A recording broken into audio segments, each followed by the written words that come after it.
तो देखिए, ओबीसी वाली जो राजनीति चरम पर है और जब से मामला कोर्ट में पहुंचा है अधिसूचना को लेकर, उसके बाद से सियासत और गर्म है और इन सब के बीच ओबीसी पर दंगल जो है, वोटों की खींचतान है।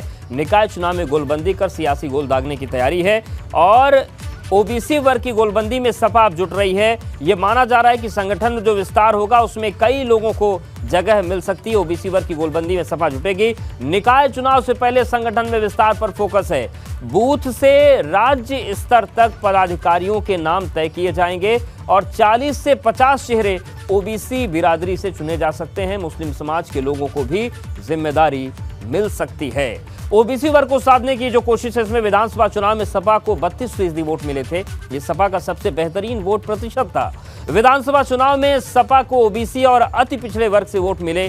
जून 2022 में अखिलेश यादव ने प्रदेश के सभी मोर्चे भंग किए। आजमगढ़ रामपुर लोकसभा चुनाव में हार के बाद ये एक्शन लिया था। राजनीतिक पार्टियों के केंद्र में ओबीसी है तो क्या हो रहा है हम आपको बताते हैं। यूपी में सबसे बड़ा वोट बैंक पिछड़ा वोट बैंक है। 52% पिछड़ा वर्ग की आबादी है। 43% गैर यादव बिरादरी है, जबकि सबसे ज्यादा यादव और दूसरे नंबर पर कुर्मी समुदाय। भाजपा ने गैर यादव के सहारे यूपी में जगह बनाई है और उसी पर अब समाजवादी पार्टी फोकस कर रही, क्योंकि उन पर आरोप भी यही लगता रहा है कि यादवों तक सीमित रही समाजवादी पार्टी, बाकी वर्ग को प्रतिनिधित्व नहीं मिल पाया। हमारे साथ कुछ खास मेहमान जुड़ रहे हैं। आलोक वर्मा जी हैं, प्रवक्ता बीजेपी। हमारे साथ नाहिद लारी खान जी हैं, सपा प्रवक्ता। और प्रियंका गुप्ता जी कांग्रेस प्रवक्ता हैं। आलोक वर्मा जी, आप सभी का बहुत स्वागत है। और नाहिद जी, सबसे पहले आपके पास ही आ रहे हैं। बहुत लंबा वक्त बीत गया जब आरोप सपा पर लगते रहे कि एमवाई समीकरण से आगे सपा बढ़ नहीं पाई। ये जो बदलाव की प्रक्रिया है, इसमें क्या अब चीजें दिखेंगी कि समाजवादी पार्टी एमवाई फैक्टर से आगे भी बढ़कर कुछ नए मापदंड स्थापित करने जा रही है? देखिए, और जी सबसे पहले तो मैं सभी को नए साल की बहुत मुबारकबाद देती हूँ। और जो एमवाई फैक्टर की आप बात कर रहे, देखिए वो तो समाजवादी पार्टी शुरू से ही महिलाओं और यूथ को साथ लेकर चलती है। हमारी पार्टी तो मेन पार्टी जो है वो महिलाओं के लिए है, यूथ के लिए है, किसानों की है, पिछड़ों की है, दलितों की है, गरीबों की है। नहीं, मेरा सवाल नाहिद जी, एमवाई का मतलब मुस्लिम और यादव फैक्टर से था। नहीं, ये तो आप अपने हिसाब से बात कर रहे हैं, लेकिन आप ये समझिए कि हमारी जो पार्टी समाजवादी पार्टी जो मूल पार्टी है, ये जो भारत के मूलवासी है, 72% आबादी जिनके पिछड़े दलित आदिवासी, ये हमारी समाजवादी पार्टी इसकी मूल पार्टी। और जो हमारे पार्टी के जो शीर्ष नेता है, जिन्होंने समाजवादी को हमेशा नेतृत्व किया है, चाहे वो माननीय चौधरी चरण सिंह जी हो, चाहे वो माननीय मुलायम सिंह यादव जी हो, माननीय नेताजी माननीय अखिलेश यादव जी, चूंकि ये सब पिछड़े वर्ग से संबंधित है, इसीलिए बीजेपी और आरएसएस के लोग हमेशा अपमानित करते हैं, हमेशा अपशब्द बातें करते हैं।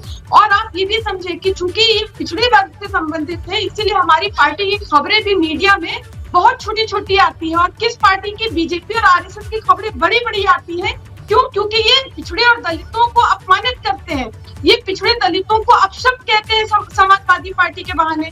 और आप ये भी समझिए, एक बहुत इंपॉर्टेंट बात ये भी है कि बीजेपी की तो बुनियादी पिछड़े दलित विरोध पर पड़ी है। ये वो पार्टी है जिसकी बुनियाद इस आधार पर पड़ी कि देश के वरिष्ठ नेता माननीय चौधरी चरण सिंह जी, चूंकि वो पिछड़े वर्ग के थे और दलित वर्ग से माननीय बाबू जगजीवन राम जी ये देश का नेतृत्व नहीं कर सकते। इस विरोध पर भारतीय जनता पार्टी की बुनियाद पड़ गई। अब ये जो सत्ता का जो इमारत इन्होंने बनाई है पिछड़े दलितों की भावनाओं से खिलवाड़ कर, ये तो इसके धराशायी होना तय है। बल्कि मैं ये कहूंगी, ये इमारत तो धराशायी होना शुरू भी हो गई। इसकी शुरुआत अभी 2022 के चुनाव में हुई, जब पिछड़े दलितों ने, गरीबों ने, किसानों ने, मजदूरों ने, नौजवानों ने, महिलाओं ने जो है अपना बढ़ चढ़कर वोट समाजवादी पार्टी को दिया। हमने बीजेपी की जो 80 जीती हुई सीटें थी, समाजवादी पार्टी ने छीन ली। हमारा वोट परसेंटेज बढ़ा, हमारी सीटें बढ़ी। और आप ये भी समझिए कि अब तो ये पिछड़े दलित समाज के लोग जो बहुत जागरूक हो चुके हैं, बहुत जग चुके हैं, और अब और जग गए तभी तो ठीक है, वो और जाग रहे हैं। आलोक वर्मा जी, आपने सुना, नाहिद जी कह रही हैं कि आप लोगों की तो पिछड़ों के विरोध में पार्टी बनी थी। मैनपुरी में चुनाव हुआ, चाहे खतौली में चुनाव हुआ, उसमें तो जनमानस ने भाजपा को धूल चटा दिया। समाजवादी पार्टी की तेज तर्रार और बहादुर महिला नेत्री माननीय डिम्पल भाभी जी को ऐतिहासिक वोटों से जीत दर्ज कराई। और रामपुर में तो लोकतंत्र की हत्या कर दी बीजेपी। अच्छा, यानी कि आप जहाँ जीते वहाँ लोकतंत्र जीतता है, जहाँ हारे वहाँ हत्या हो जाती है। थोड़ा तो सहिष्णुता होनी चाहिए नाहिद जी राजनीति में, कि जीत को भी स्वीकार करिए और हार को भी करिए। आलोक जी आपके पास आ रहे हैं। बहुत जग चुके हैं। अब ये 72% आबादी जो बहुमत में है, अब बहुमत की बात चलेगी। ठीक है आलोक जी, थोड़ा माफी चाहता हूँ, मैं आता हूँ पर ये बताइए नाहिद जी, ये जो बात आप कह रही है लोकतांत्रिक है क्या? संविधान के हिसाब से देश चलेगा या आबादी के हिसाब से? आप लोग क्या देश को भीड़ तंत्र बना देना चाहते हैं? ये भीड़ तंत्र है या लोक